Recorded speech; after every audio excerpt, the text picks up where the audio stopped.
سوال: کیا غسل کے بعد نماز کی ادائیگی کے لیے وضو ضروری ہے؟ جواب ملاحظہ کیجیے۔ غسل کرنے کے بعد نماز پڑھنے کے لیے وضو کی ضرورت نہیں رہتی۔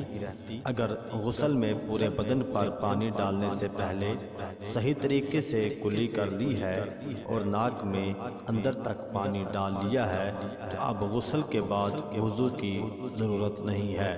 تاہم غسل کا مسنون طریقہ یہ ہے کہ پہلے سنت کے مطابق باقاعدہ وضو کریں اور پھر پورے بدن پر پانی ڈالیں۔